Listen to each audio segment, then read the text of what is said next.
नमस्कार विद्यार्थी मित्र हो. प्रॉपर्टीज ऑफ नॅचरल रिसोर्सेस या पाठामधील अनेक महत्त्वाच्या मुद्द्यांविषयी आत्तापर्यंत आपण माहिती पाहत आलेलो आहोत. इथूनही पुढे आपण काही तासिका याच प्रकरणातील काही महत्त्वाच्या मुद्द्यांविषयी माहिती पाहणार आहोत. पहा विद्यार्थी मित्रांनो, question number 1. Dip and uncork inverted empty bottle in a slanting position into the water in a wide container. What do you observe? पहा विद्यार्थी मित्रो, इथे तुमच्या या पुस्तकामध्ये प्रॉपर्टीज ऑफ एअर हा जो प्रयोग आहे तो प्रयोग तुम्ही घरी करायचा आहे.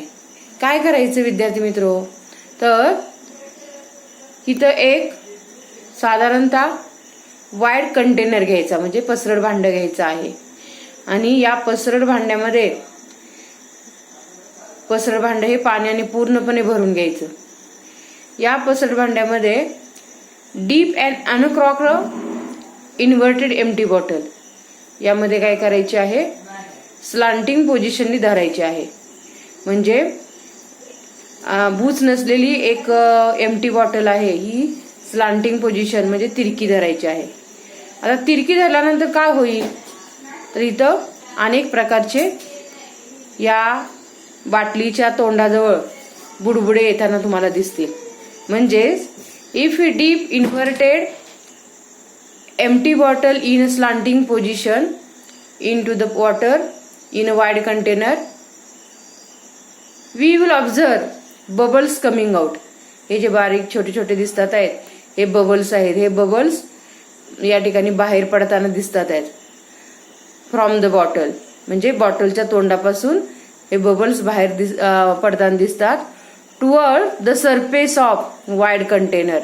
हा जो पसरट भांडा आहे त्या पसरट भांड्याच्या सरफेसकडे हे बबल जाताना इथे दिसतात आहेत. क्वेश्चन नंबर 2 पहा. What change take place in balloon on filling air in it. जेव्हा फुग्यामध्ये आपण हवा भरतो तेव्हा फुग्यामध्ये हवा भरताना त्या फुग्यामध्ये काय चेंजेस दिसतात. Balloon is made up of rubber. हा जो बलून असतो हा रबर पासून बनलेला असतो. आणि rubber is a elastic material, ते साधारण लांबणारं असं मटेरियल असतं. Wien air is filled in the balloon, balloon काय होणार आहे, बलून त्याचा आकार आहे, व्हॉल्यूम आहे, हे थोडंसं वाढलेलं आपल्याला दिसून येतं. पहा, तर हा प्रयोग तुम्ही घरी करून पाहायचा आहे. त्याचा शेप बदललेला दिसतो, त्याचबरोबर त्याचं व्हॉल्यूम आहे, आकारमान आहे, ते सुद्धा वाढलेलं दिसतं. We come to know from the activities above that air has a properties like occupying space having a certain volume having mass and weight. ज्यावेळेला आतापर्यंत आपण या प्रकरणामधील अनेक ऍक्टिव्हिटी आपण पाहिल्या, या ऍक्टिव्हिटीमध्ये एअरचे प्रॉपर्टीज आपण पाहिलेले आहेत. काय प्रॉपर्टीज आहेत, तर एअर हॅज ऑक्युपाईंग स्पेस, हवा ही काय करते, जागा व्यापते. Air having a certain volume, हवेला आकारमान असतो, आकार नसतो पण आकारमान असतं. Air having a mass and weight, त्याला वस्तुमान आहे आणि वजन सुद्धा आहे. Air is a mixture of very fine particles, हवा ही अनेक मिक्सचरचे पासून तयार झालेली आहे. हवा हे मिश्रण आहे, या ठिकाणी अनेक मिक्सचर पासून ते तयार झाले असल्यामुळे very fine particles of some gases, dust, smoke and moisture, या सर्वांची मिळून ही हवा तयार झालेली आहे. म्हणजे आणि म्हणून त्याला हवेला मिश्रण असं म्हटलं जातं. When rays of light fall on these minute particles, जेव्हा या ठिकाणी रेज असतात लाईटचे, हे लाईटचे रेज, सूर्याचे प्रकाश किरण हे जेव्हा या गॅसेस, डस्ट, स्मोक आणि मॉइश्चर या पार्टिकल्सवर जेव्हा पडतात, तेव्हा पार्टिकल्सवर पडल्यानंतर हे जे लाईट आहे, ही लाईट काय होते, the particles spread the light in all the direction. तेव्हा हे पार्टिकल्स, लाईट आहे ही सगळ्या दिशेनी लाईट काय करते, स्प्रेड करते. This normal phenomenon is called scattering of light. यालाच म्हणलं जातं स्कॅटरिंग ऑफ लाईट. ही जी महत्वाची नैसर्गिक या ठिकाणी घटक आहे, या घटकालाच स्कॅटरिंग ऑफ लाईट असं म्हणतात.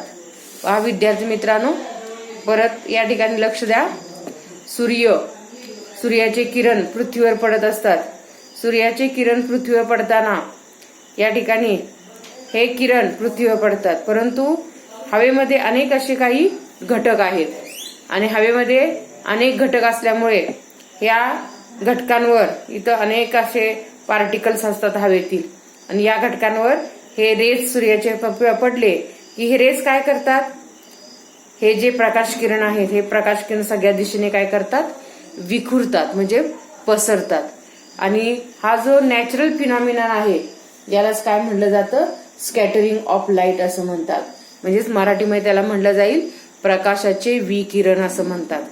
काय म्हणायचं, प्रकाशाचे विकिरण असं म्हटलं जातं. पुढचा महत्वाचा पॉइंट आपल्याला या पाठामध्ये पाहायचा आहे. पहा विद्यार्थी मित्र,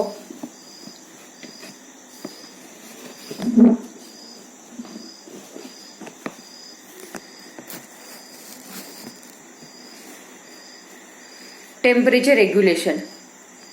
टेम्परेचर रेग्युलेशन हा महत्वाच्या मुद्द्याविषयी आपल्याला माहिती मिळवायची आहे. आता टेम्परेचर रेग्युलेशन त्याला तापमान नियंत्रण असं म्हणतात. तर अर्थ रिसिव्हज एनर्जी फ्रॉम द सन. सूर्यापासून पृथ्वीला काय होते, एनर्जी मिळत असते, ऊर्जा मिळत असते. आणि दिस एनर्जी, ही जी ऊर्जा आहे, is reflected by the earth in the form of heat. ही सूर्यापासून मिळणारी ऊर्जा आहे, ही पृथ्वी काय करते, हीटच्या रूपामध्ये रिफ्लेक्ट करत असते. This energy is reflected by the earth in the form of heat. तर ही ऊर्जा पृथ्वी उष्णतेच्या रूपामध्ये परत फेकत असते. The constraint of air surrounding the earth such as water vapour, carbon dioxide absorb part of this heat and give it to the other constraint of air. As a result, the earth's surface remains warm and thereby becomes suitable for the living world on the earth.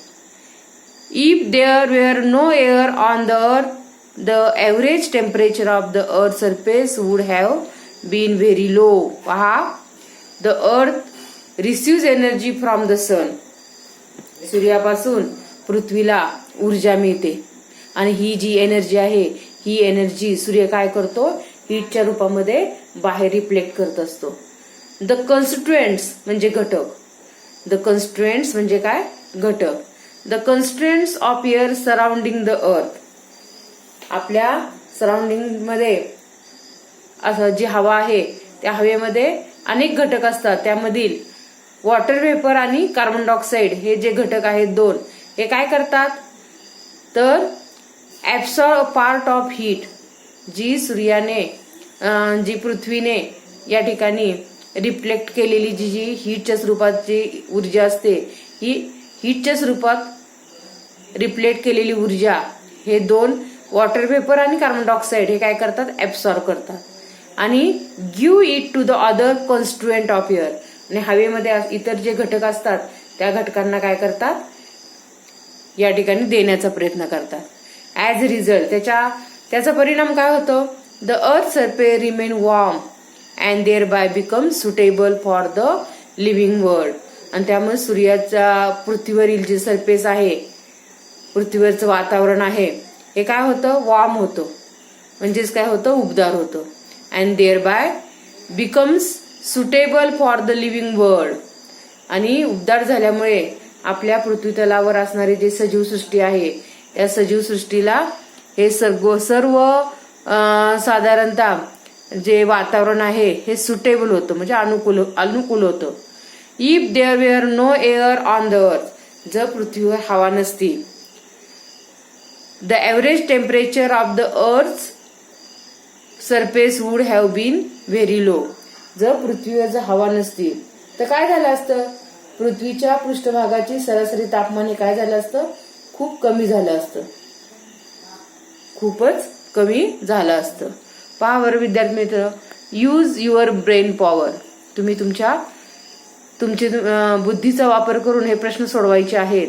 Question number 1, what would happen if all the air surrounding us is remove. आपल्या सभोवताली जी सर्व हवा आहे ही हवा जर काढून टाकली तर काय होईल बरं विद्यार्थी मित्र. हा प्रश्न तुम्ही काय करायचा आहे, सोडवायचा आहे. Question number 2, will sound be heard in space. आकाश आहे, अवकाश आहे, या अवकाशामध्ये आवाज ऐकू येईल का.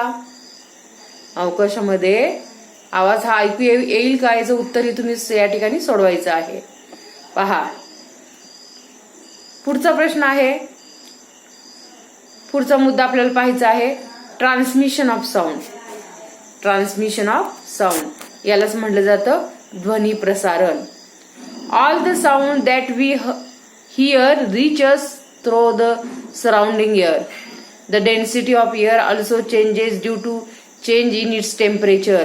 पहा, all the sound that we hear reaches through the surrounding air. आपल्याला ऐकू येणारे सर्व आवाज आहे हे हा जो आवाज असतो भोवतालच्या हवेतूनच आपल्यापर्यंत येऊन पोहोचतो. मग काय होतं, the density of air also changes. Density म्हणजे घनता, हवेची घनता चेंज झाली तर due to change in its temperature, म्हणजे तापमानातील बदलामुळे हवेची घनता सुद्धा काय होते, बदलते. In winter the density of the air increases.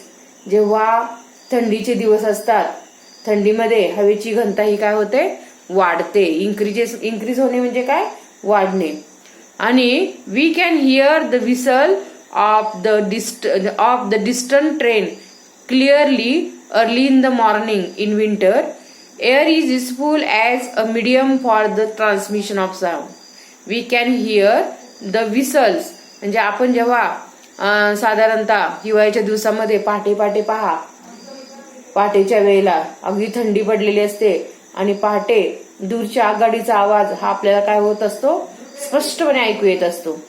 यावरून आपल्याला समजतं की air is useful as a medium for the transmission of sound. तर हवा ही ध्वनीचं प्रसार होण्यासाठी हवा ही माध्यम म्हणून काय केलं जातो, उपयोग केला जातो.